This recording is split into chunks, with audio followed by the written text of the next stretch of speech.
ذریعے کیا ہوتا ہے؟ کھانا ہضم ہوتا ہے، کھانا نگلنے میں آسانی ہوتی ہے، منہ صاف رہتا ہے، بات کرنے میں آسانی ہوتی ہے، دانتوں کی حفاظت ہوتی ہے۔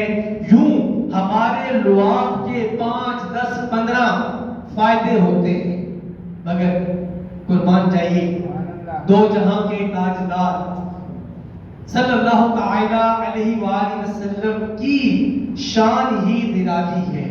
آپ صلی اللہ تعالی علیہ وآلہ وسلم کے منہ مبارک میں جو لعاب شریف ہے، یہ صرف کھانا ہضم نہیں کرتا، صرف بات کرنے میں آسانی پیدا نہیں کرتا، بلکہ یہ لعاب شریف زخم پر لگ جائے تو دنیا کا بہترین مرہم بن جاتا ہے، آنکھ میں لگ جائے تو آنکھ کا نور بن جاتا ہے، کھانے میں پڑ جائے تو کھانے میں برکت بڑھا دیتا ہے، کھاری کنویں میں ڈل جائے تو اسے میٹھا کر دیتا ہے، کسی کے منہ میں ڈل جائے تو طاقت، عزت، بہادری، علم و نور کا خزانہ بن جاتا ہے۔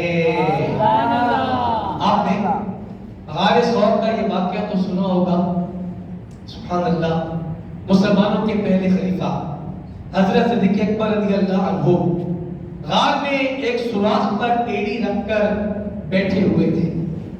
پیارے محبوب صلی اللہ تعالی علیہ وآلہ وسلم اپنا سر پاک ان کی گود میں رکھ کر آرام فرما رہے ہیں۔ ادھر سے سانپ آپ کی ایڑی مبارک پر ڈگمگاتا ہے۔ سیدنا صدیق اکبر رضی اللہ عنہ ادب رسول کی وجہ سے آپ کے آرام کا خیال کرتے ہوئے ضبط کرتے ہیں، مگر تکلیف شدید تھی۔ کمال ضبط کے باوجود آنکھوں سے آنسو نکلے۔ عاشق اکبر کہ عشق بھرے آنسوؤں نے عشق رسول میں مچل کر رخسار مصطفیٰ صلی اللہ تعالی علیہ وآلہ وسلم کو چوم لیا۔ آپ صلی اللہ تعالی علیہ وآلہ وسلم نے آنکھ مبارک کھولی، فرمایا صدیق کیا ہوا ہے؟ عرض کیا یا رسول اللہ صلی اللہ تعالی علیہ وآلہ وسلم، میرے ماں باپ آپ پر قربان ہو جائیں، مجھے سانپ نے ڈس لیا ہے۔ اللہ اللہ، اب لعاب مصطفیٰ کا کمال دیکھیے۔